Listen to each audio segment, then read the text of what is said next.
Yet another election-style photo opportunity for the election Parliament refused to let him have. The Prime Minister was meeting troops in Wiltshire, while a predecessor in the office, Sir John Major, was sending his lawyer into the Supreme Court to accuse Boris Johnson of not telling the truth. Sir John identifies various pieces of evidence which suggest that the decision was in fact motivated to a material extent by a desire to prevent Parliament from interfering with the Prime Minister's policies during that critical period. Representing the government, Lord Keane said the court risked straying into politics if it passed judgment on the suspension of Parliament. In my respectful submission, the applicants and the petitioners are inviting the courts into forbidden territory and into what is essentially a minefield, an ill-defined minefield.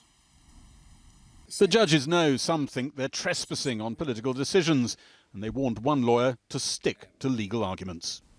And if the court will permit me, I'll make this point, that leaving with a no deal would be contrary to the terms of the Good Friday Agreement. So many people are listening to you. Perhaps some of them have just turned on. And they will hear these points, these general points about Brexit and its effect on Northern Ireland, and it may come to an entirely the wrong conclusion, namely that this is what we are looking at. Now, don't abuse our politeness. Back in Wiltshire, the Prime Minister told troops, "I'm hopeless with these drones. I always make them crash." Back in the Supreme Court, the justices wanted to know what he'd do if they decided he'd smashed convention and acted outside the law by suspending Parliament. The government's lawyers said he might do nothing. He might bring forward the Queen's speech in the next session of Parliament. He might just suspend Parliament again. And it would then be essentially for Parliament and the executive in particular, to decide how to respond to that, considering the reasons that may be given by the court. How would it then be that it would be for Parliament to decide how to respond? Because Parliament wouldn't be there. Week. Thank you again, one and all. The court is now adjourned. Thank you. The Supreme Court decision will come early next week, threatening a tumultuous distraction, just as the Prime Minister says his government could be close to pulling off a rewritten Brexit deal with the EU. I don't want to exaggerate the progress that we are making, but we are making progress. And what we need to do, so people understand, we need to find a way whereby the UK can come out of the EU and really be able to do things differently, not remain under the control of the EU. Yesterday, the Finnish Prime Minister, after a meeting with President Macron, said Britain must put a plan in writing within 10 days. Here, a government source said, "We'll do that when we're ready." The EU is saying it hasn't seen any proposals from the government. The government here is saying it has produced technical papers that kick around ideas. In the diplomatic jargon, they're called non-papers. They exist, but they don't commit. Craig Oliver was with David Cameron for his renegotiation of the UK's EU membership terms. So the concern is that if you put forward a full proposal too early, it then gets put out there and lots of people are able to attack it and question it and tear it to pieces before it's even really got off the launch pad. Jeremy Hayward, who's the former Cabinet Secretary who sadly died recently, he always said you don't want to be in a situation where the rats get at it.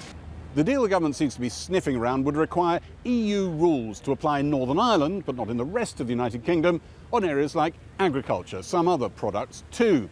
But the EU believes their rules in these circumstances should apply across the whole board of products and on areas like tariffs too.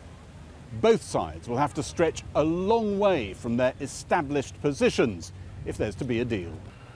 We're not there yet. The gap between the two sides is really rather large at the moment. The British have not yet accepted that Northern Ireland would be aligned with the EU in more than a few areas like plant and animal health. The British have got to make a more generous offer and write it down on a bit of paper before anybody on the EU side takes them seriously. If they can write it down and make a serious offer, then I think the EU may well respond with something that isn't what the British are asking for, but moves in that direction. If you were putting a percentage probability on this? I said the chances of a deal before October the 31st, probably about 25% or 30%. One source close to the talks said the only person putting the chances a lot higher than that is Boris Johnson himself. which could, the source said, reflect natural optimism or a bit of desperation. That report by Gary Gibbon, magician and political editor. Now, food suppliers and food banks have questioned whether they would be responsible for securing basic supplies for vulnerable people if a no-deal Brexit led to food shortages.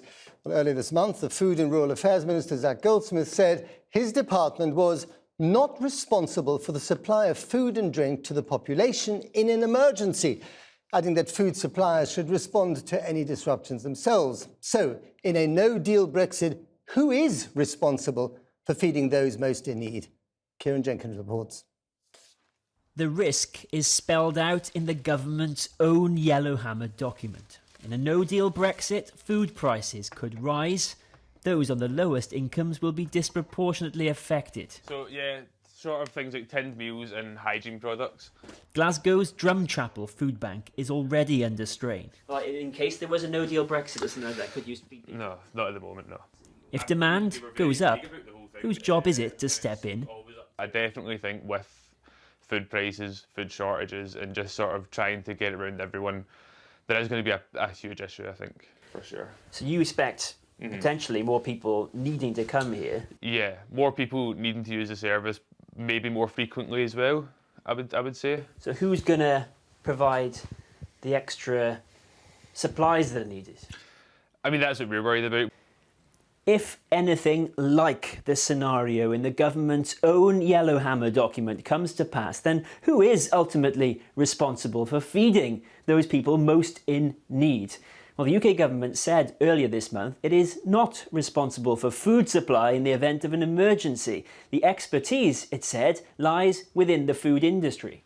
Well, today, some major figures from the food industry and those who help feed those most vulnerable are speaking out. In an open letter, they call on the UK government to stop passing the buck, saying they were dismayed when the government said it had no legal responsibility to help vulnerable people get the food they need in the event of a no-deal Brexit. They're demanding the UK government immediately make available hardship funds so vulnerable people can get the food they need. The letter is signed by FareShare, a huge charity that redirects surplus food, by the Food and Farming Alliance, Sustain, by the Federation of Wholesale Distributors, whose members serve almost 500,000 UK businesses, and by the Provision Trade Federation of dairy and meat companies, whose members include industry giants like Arla and Danone. Its Director General told us today they have not had contingency discussions with the government. If the government does believe that there are serious risks of those sorts of shortages, one would, I think, expect government to have contingency plans in place. They wouldn't necessarily want to share them too widely, but we would hope that those plans are there, and I would have hoped that by now we might have been more closely drawn in to those kinds of discussions. DEFRA, the Department for Environment, Food and Rural Affairs, said it is meeting regularly with industry to make sure they're prepared for leaving the EU. And that the food industry is well versed in dealing with scenarios that can impact food supply. From his farm in Knutsford, Ed Salt supplies dairy products across the UK and has concerns. It was an element of surprise when we saw that and heard that DEFRA had made a statement early in September that they were pushing the responsibility of any potential food shortages back to the supply base. In reality, it's not scaremongering. You know, when you look into the detail, you know, government has said that there won't be shortages of food, and in reality, there probably won't be a shortage of food, but there may well be a shortage of foodstuffs, and that shortage will only push prices up. Unlike in England, the governments in Scotland and Wales have put money aside for those who may struggle with food costs in a no deal. But they suggest they're not legally responsible for emergency food supplies either. So who really should take the responsibility? Well, the government, yeah. It's their idea, so to push through for a no deal, so really they should be prepared for all of the implications that come with that. The government's advice is to prepare for Brexit. But some of those who feed the most vulnerable fear the government's own preparations are falling short. Kieran Jenkins reporting. Now, councils across the country are preparing for Brexit as the UK gets closer to the end of the October deadline. Within the last hour, the authority that deals with Greater Manchester has released details of its current plans. Our North of England correspondent Claire Fallon is in Manchester tonight. Claire? Well, this document has, as you say, only been published in the last 40 minutes or so. The subject is Greater Manchester Brexit Preparations Update report, and it goes through some of the possible scenarios and what can be done to try and mitigate what it says are the risks, particularly if there were to be a no-deal Brexit. It says the Prime Minister has vowed to leave on the 31st of October, come what may, and says at the time of writing the national situation remains extremely uncertain. It says that if there were to be a no-deal exit from the EU, then they would try to put together a support package for any individuals who'd face the threat of redundancy and for businesses that were struggling if there were to be an economic downturn, as they put it. Talking about possible impacts on health and social care, they say that the reliance on EU workers in that sector is a particular risk in Greater Manchester. And they go on to say that the government has announced a UK shared prosperity fund, which would be to try and deal with the shortfall that would be created from some of the funds that currently parts of the UK get from the European Union. They say that the design and implementation timeline was expected to have been announced for some time, that they thought it would have been announced in the September spending round, but that no formal announcement was made, creating a risk that there will be delays to the fund coming on stream. So I think we can take it from that there is a dig at the Conservative government in there. And bear in mind the timing of the release of this document, with the Conservative Party coming to Manchester in just over a week's time for party conference.